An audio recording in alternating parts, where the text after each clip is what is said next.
मिलार phase भने natural एसिडहरु के भएको मिलार फेजमा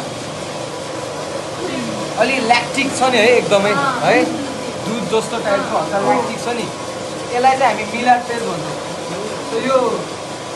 तर सुन्ने हो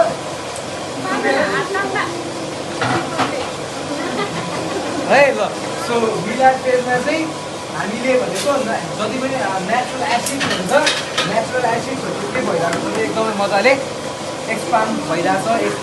है अहिलेको फेजर भनेर चाहिँ एकदमै बढी बिच के हुने हो र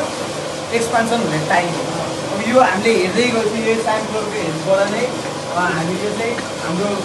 बिचहरू के कस्तो भयो भनेर चाहिँ हेर्न मिल्छ है सो सँगसँगै हामीलाई कुन हो यहाँनिर हाम्रो यो कोअपरेटिभमा चाहिँ सबभन्दा बढी चाहिँ मिडियम रोस्टिङ युज हुने रहेछ मिडियम हाई डिपेन्डिङ उहाँको कस्टमर कस्तो छ त्यही अनुसारले चाहिँ हामीले के गरिरहेको छौँ पठाइरहेको छौँ है त अब वान्स तपाईँको योबाट रोस्टिङ हुन्छ सो रोस्टिङ भयो चाहिँ हामीले अब यहाँ भएको कति निकाल्ने हुन्छ चाहिँ यो गेटबाट हुन्छ है त्यसको लागि हामीले यो चलाउनु हुन्छ